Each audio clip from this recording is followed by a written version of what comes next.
बुखार तो नॉर्मल हो गया आपका वैसे। लाई मुझे। Thank you. आ जाओ। अरे ये क्या, तुम आते ही किचन में काम में लग गई?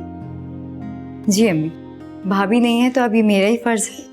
वो तो आमिर ने मुझे देर से बताया कि 3-4 दिन से बाबा की तबीयत खराब है, वरना मैं पहले ही आ जाती। चले जल्दी से पी के बताइए कि कैसा बना है।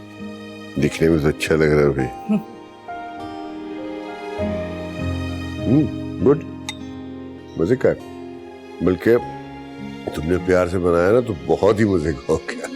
मेरी बात गौर से सुने, आपके पास सिर्फ 2 घंटे हैं, आप जल्दी से ठीक हो जाएं। इस तरह से आप बिल्कुल अच्छे नहीं लगते।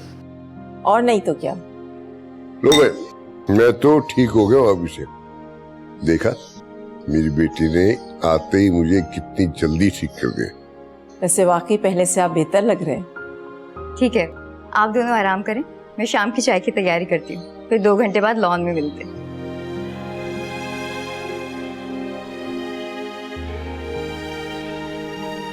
वैसे इसके आने से घर में रौनक आ जाती है। मैं तो कहता हूँ आप शादी की तैयारियां शुरू कर दीजिए। अहमद और नायला के आते ही इस लड़की को रुखसत करा के घर ले आते, हमारी जिंदगी में कुछ सुकून आ जाएगा। सही कह रहे हैं आप।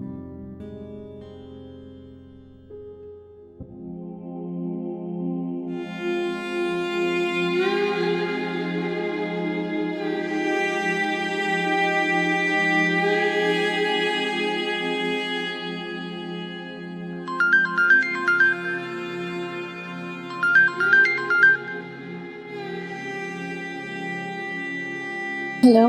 हेलो ज़ारा, नाइला बात कर रही हूँ। कैसी हो तुम? मैं ठीक हूँ, तुम कैसी हो? बिल्कुल ठीक, और बहुत ज्यादा एंजॉय कर रही हूँ। तुम तो सोच भी नहीं सकती कि पेरिस कितना खूबसूरत है। अच्छा बताओ, जिम्मी चला गया क्या? चला गया। चलो अच्छा है। वैसे मैंने तुम्हारे लिए बहुत सारे अच्छे अच्छे गिफ्ट्स लिए हैं, तुम देखोगी तो पागल ही हो जाओगी। अच्छा अब मैं जरा बाहर जा रही हूँ घूमने फिरने, 2-3 दिन तक वापस पाकिस्तान आ जाऊंगी, फिर मिलते हैं। बाय।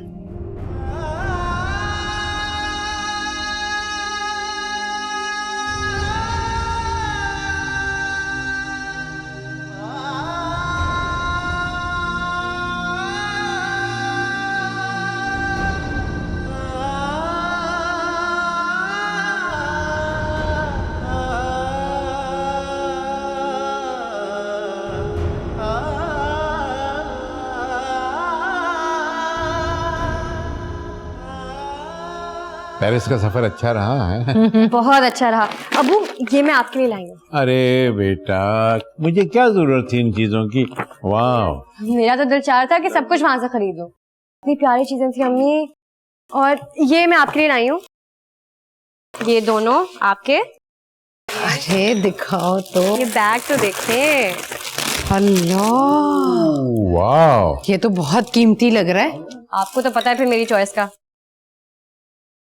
और भाई के लिए भी बहुत सारे परफ्यूम्स लाई हूँ।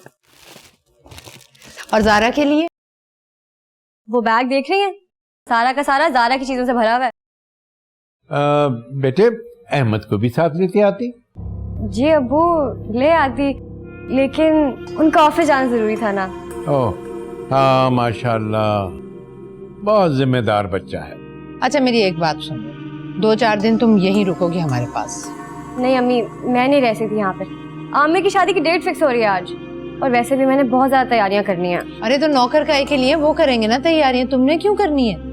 अम्मी मुझे अपनी तैयारी करनी है, अब शादी और बरी के जोड़े तो नहीं पहन सकती ना, नए ड्रेसेस बनवाने हैं मुझे।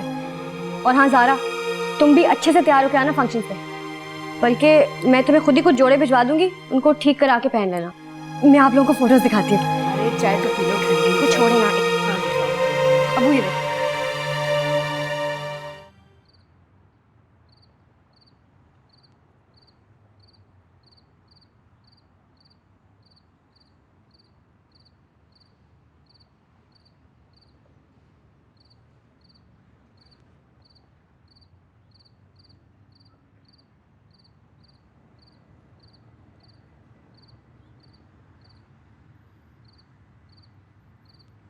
नायला, तुम्हें नहीं लगता कि घर में आमिर की शादी की तैयारियां चल रही हैं?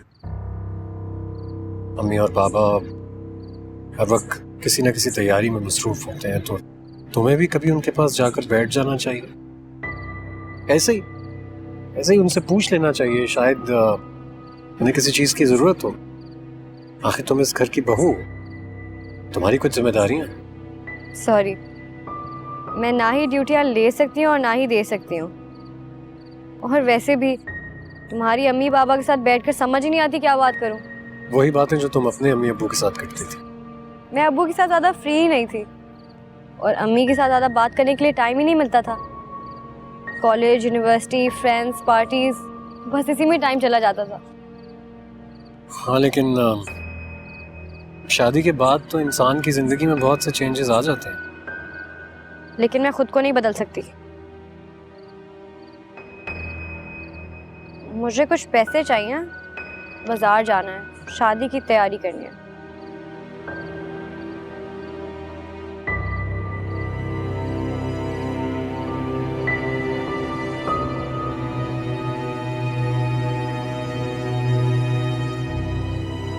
इसकी लिमिट कितनी है? 5 लाख। शायद और पैसों की जरूरत हो। जब और पैसों की जरूरत होगी मुझे बता देना, मैं दे दूंगा।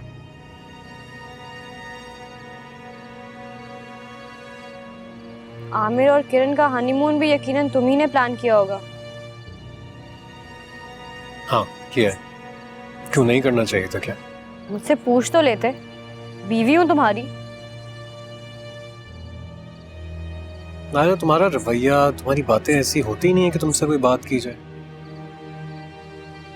और वैसे भी आमिर मेरा भाई है, किरण मेरी होने वाली भाभी है। अगर मैंने उनके लिए कुछ कर दिया तो क्या हो? लेकिन आइंदा तुम उन लोगों के लिए कुछ नहीं करोगे। किरण इस घर में आ रही है, वो आमिर की जिम्मेदारी है, तुम्हारी नहीं। जो भी करना हो मुझसे पूछ के करना।